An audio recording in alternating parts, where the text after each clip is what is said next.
Selamat pagi semuanya. Pada kesempatan kali ini, kami dari kelompok 7 akan memaparkan hasil pekerjaan kami dan juga mengajak kalian berdiskusi tentang psikologi abnormal. Namun sebelum itu, kami akan menampilkan yel-yel yang telah kami buat.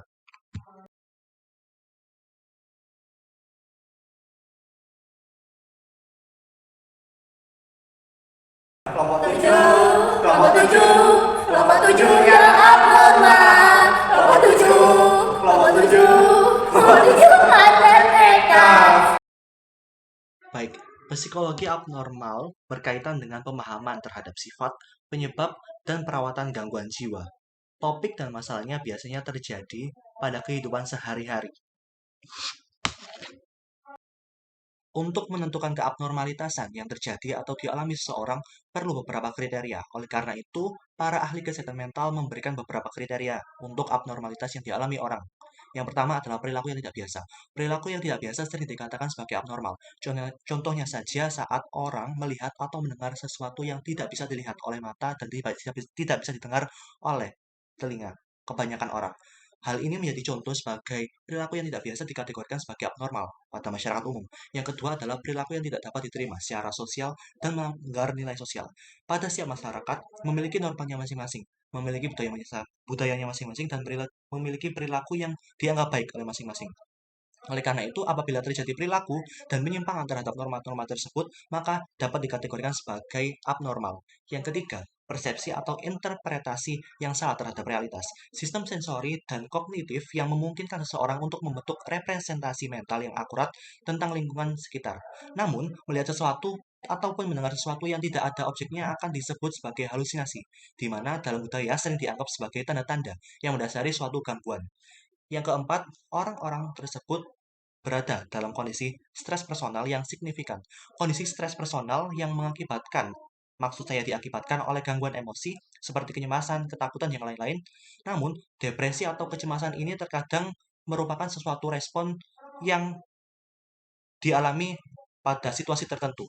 Gangguan emosi dapat mempengaruhi kejiwaan seseorang, sehingga seorang yang menggunakan pikiran tetap seseorang dapat menggunakan pikiran tetapi tidak dapat mengendalikannya, maka akan berakibat stres. Keadaan stres yang signifikan ini dapat dikategorikan sebagai abnormalitas. Yang kelima, perilaku maladaptif atau self-defeating. Perilaku yang menghasilkan ketidakbahagiaan dan bukan pemenuhan diri terhadap maksud saya dapat dikategorikan sebagai abnormalitas atau perilaku abnormal. Perilaku yang membatasi kemampuan kita untuk berfungsi dalam peran yang diharapkan atau untuk beradaptasi. Maksud saya sulit beradaptasi, berinteraksi sosial dapat dikategorikan sebagai perilaku maladaptif. Perilaku yang juga sebagai abnormal. Yang terakhir adalah perilaku berbahaya. Perilaku yang menimbulkan bahaya bagi orang lain atau dirinya sendiri dapat dikategorikan sebagai abnormal. Misalnya saja orang yang bunuh diri atau orang yang misal sengaja menabrakkan mobilnya kepada mobil orang lain, hal tersebut dikategorikan sebagai abnormal karena tidak sesuai dengan norma-norma yang berlaku.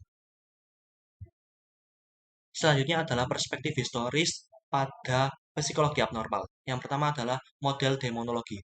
Demonologi adalah merupakan doktrin bahwa wujud yang jahat seperti setan mungkin merasuki seseorang dan mengendalikan pikiran serta tubuhnya.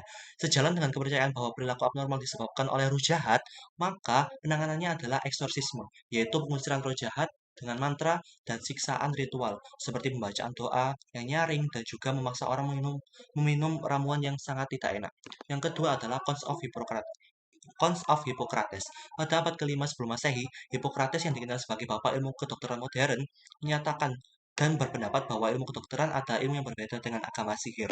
Selanjutnya, Hippocrates merupakan pelopor pertama somatogenesis, yang juga istilah yang merujuk bahwa masalah yang terjadi pada tubuh fisik akan mengganggu pikiran dan tindakan. Hippocrates percaya bahwa fungsi otak yang normal akan mempengaruhi kesehatan mental yang normal, bergantung pada empat humor atau cairan tubuh, yaitu darah, cairan empedu kuning, cairan empedu hitam, dan cairan empedu kuning, serta lendir. Jika tidak seimbang akan menyebabkan gangguan. Ia juga berpendapat bahwa perilaku yang menyimpang adalah indikasi terjadinya suatu patologi otak. Yang selanjutnya adalah penyebaran doktrin supranatural. Setelah kematian Galen, murid Hippocrates yang juga berpendapat sama dengan Hippocrates tentang gangguan patologi yang disebabkan oleh otak tidak disebabkan oleh roh jahat, meninggal, banyak ditandai kemunduran, yaitu juga diberi nama abad ke-8. Pada saat itu, runtuh ke peradaban Romawi dan Yunani. Gereja mulai menanamkan pengaruh dan kepausan mendeklarasikan pemisahan dari negara.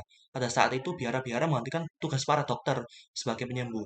Oleh karena itu, pengobatannya bukan lagi secara medis, namun orang-orang merawat para biara tersebut merawat orang-orang gangguan mental dengan menggunakan jimat-jimat, minuman suci, dan doa-doa untuk menghilangkan gangguan mental. Yang selanjutnya adalah eksekusi para penyihir. Hukuman bagi para tukang sihir selama abad ke-13 dan beberapa abad setelahnya, masyarakat sudah menderita karena kekacauan sosial, kelaparan, wabah, penyakit, dan juga yang lain-lain. Akademisi modern meyakini bahwa orang-orang yang dianggap sebagai penyihir adalah orang-orang yang mengalami gangguan secara mental. Orang-orang yang dianggap sebagai penyihir ini dibunuh dan juga disiksa oleh para perwakilan gereja Romawi, gereja Roma kuno. Mereka diyakini disiksa karena perilaku abnormal mereka, dianggap sebagai bukti bahwa mereka bersekutu dengan iblis, dan benar diyakini bahwa banyak penyihir yang dicurigai telah melakukan perilaku yang tidak mungkin, seperti terbang atau melakukan hubungan seksual dengan iblis. Tidak adanya keseimbangan antara medis dan juga kepercayaan ini membuat banyak banyak perempuan dianggap sebagai penyihir dan disiksa serta dibunuh tanpa ada alasan yang pasti, hanya sebagai praduga. Yang selanjutnya mengalami kemajuan, dibangunnya banyak rumah sakit jiwa. Pada akhir abad ke-15 dan awal abad ke-16, rumah sakit jiwa atau menampung orang gila mulai menjamur di seluruh Eropa. Rumah sakit jiwa seringkali memberikan perlindungan bagi para pengemis yang mengalami gangguan, dan kondisi mereka mengerikan. Para penghuninya seringkali dirantai di tempat tidur mereka dan dibiarkan terbaring di tengah kotoran mereka atau berkeluyur tanpa ada membantu. Hal ini membuat adanya gerakan pembaruan dan reformasi. Reformasi Pinel yang digagas oleh Philip Pinel seringkali dianggap sebagai fitur utama dalam gerakan bagi penanganan manusia terhadap orang sakit mental di rumah sakit jiwa. Jadi yang sebelumnya orang-orang gila itu tidak terurus di rumah sakit jiwa, muncullah reformasi Pinel dari Philip ini yang membuka ruang baru bahwa rumah sakit jiwa adalah mereka orang gila yang dirawat secara manusiawi dan tidak dibiarkan seperti binatang. Binel adalah orang-orang yang ditugaskan untuk membuka rantai orang-orang di penjara La Bichre, Prancis, sebuah peristiwa yang bahkan diabadikan dalam beberapa lukisan terkenal. Binel dikisahkan mulai merawat para penghuni sebagai orang sakit dan bukan sebagai binatang liar seperti sebelumnya. Baik, terima kasih atas moderator yang diberikan. Selanjutnya akan saya ambil alih. Di sini saya akan menjelaskan beberapa teori dan tokoh dalam psikopatologi atau disebut dengan psikoabnormal. Di sini disebutkan ada 6 teori psikoabnormal. Yang pertama ada teori psikodinamika. Adalah teori yang berusaha menunjukkan perkembangan kepribadian seseorang dari mulai tahap oral hingga tahap genital. Seseorang yang dikatakan abnormal apabila ID yang berhubungan dengan seks dan alam bawah sadar, kemudian ego yang berhubungan dengan hasrat dan alam sadar, dan juga super ego sebagai pendukung ID saling bertentangan akibat fiksasi, impulsif, dan lain sebagainya. Dan teori ini dikemukakan oleh Sigmund Freud. Yang kedua adalah teori belajar atau behavioristik. Teori behavior adalah suatu proses perilaku dari pembentukan pembelajaran. Seseorang bisa dikatakan abnormal apabila adanya penyimpangan dalam penerimaan pembelajaran. Seperti pada teori stimulus, teori ini ditunjukkan oleh anjing liur, atau teori Skinner Book yang ditunjukkan oleh burung merpati. Dan teori ini dikemukakan oleh John B. Watkin dan Ivan Pavlov. Yang ketiga ada teori humanistik, adalah teori self-actualization, aktualisasi diri atau harga diri, disebut sebagai harga diri. Dunia adalah dunia aksi, ya.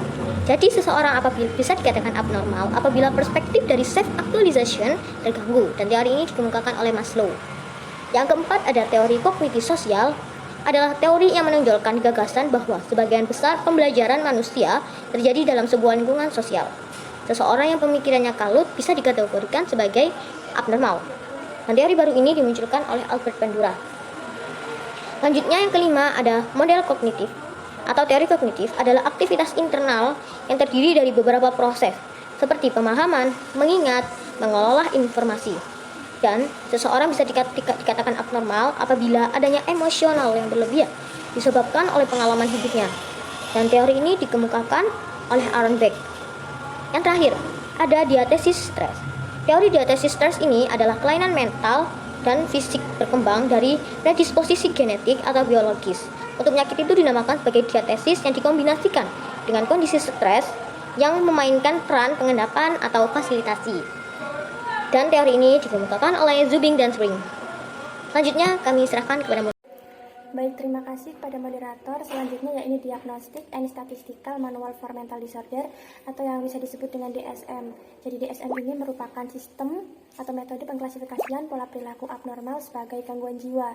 Di dalam DSM ini mengandung ciri sistem klasifikasinya. Yang pertama yaitu menggunakan kriteria diagnostik yang spesifik, yaitu melakukan diagnostik dengan mencocokkan pola perilaku klien dengan kriteria pola perilaku abnormal.